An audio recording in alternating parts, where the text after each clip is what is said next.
There's a very, very famous gentleman from the time of the Declaration of Independence who's got a few words to share. His name is Samuel Adams.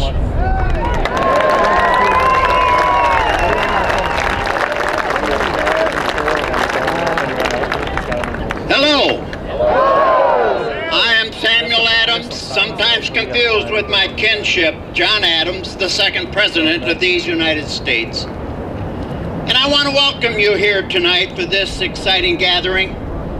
But first of all, I would like to tell you a bit about my life. I was born in Boston in September of 1722. Brought up in a very religious, we were Puritans, and a very politically active family. I was one of 12 children born to Samuel Sr. and Mary Adams. But living in a time of high infant mortality, only 3 of us lived beyond our 3rd birthday. My father was a successful businessman and a deacon at the Old South Congregation Church. Dad's political involvement began with a group called the Boston Caucus, which promoted candidates who supported popular causes. The Boston Caucus became known as the Boston Town Meeting, and the Boston Town Meeting was a form of local government where elected officials, not just a gathering of citizens in a caucus. And it was said to be the most democratic institution in the British Empire. Members of this group were called the Populists and later became known as the Whig Party. Well, I attended Boston Latin School and then entered Harvard to prepare for the ministry. But gradually, I felt the call to politics.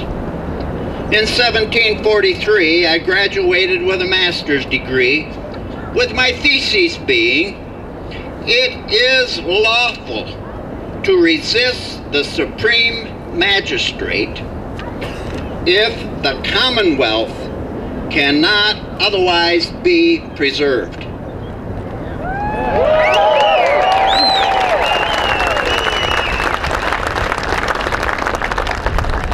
These political views, like my father's, were oriented toward colonial rights and the right to protest.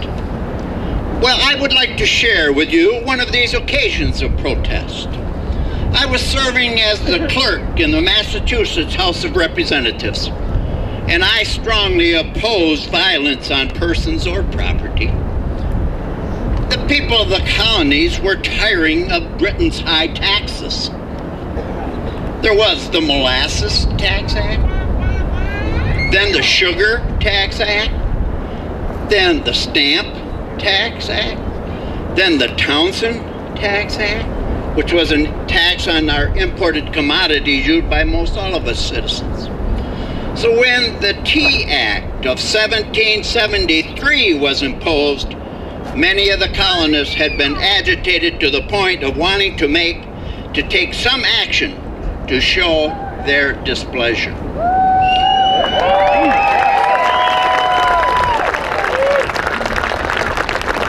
You know, if you can envision the river here behind us as the Boston Harbor, I'll tell you a bit about the event of that night called the Boston Tea Party.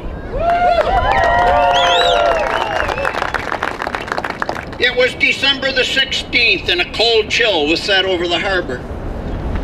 The tea ship named the Dartmouth had arrived in port on the 29th day of November. We wanted the Dartmouth to go back to England without paying the tea tax.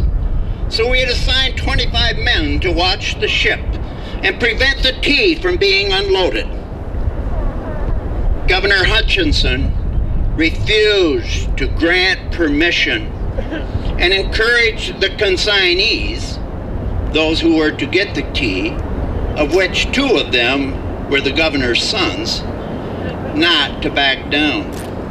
Well, 2 more tea ships arrived, the Eleanor and the Beaver, In port on this day, the 16th day of December, the last day that the Dartmouth could stay in port without violating the law. About 7,000 people had gathered around the Old South Meeting House, and after receiving a report that Governor Hutchinson had again refused to let the ships leave without paying the tax, I made this statement.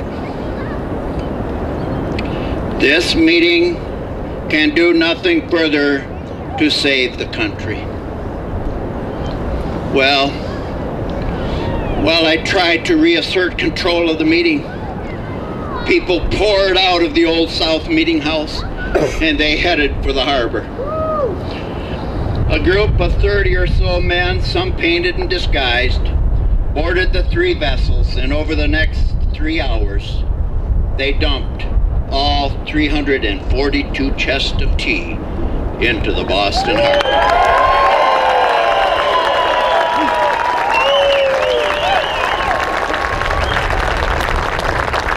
I immediately went to work to publicize and defend the action of these brave and active citizens. I argued that the Tea Party was not the act of a lawless mob, but was instead a principled protest and the only remaining option the people had to defend their rights. Well, Great Britain's response was the coercive acts, which closed Boston's harbor to commerce and just further fueled the fire toward revolution and declaring independence from the taxing powers of Great Britain. Today we still have the best form of government given.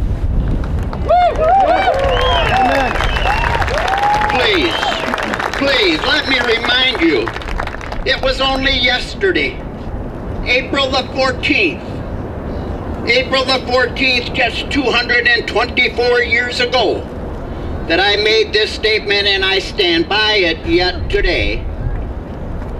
That statement being, I firmly believe that the benevolent Creator designed the Republican form of government for man. Thank you. Enjoy your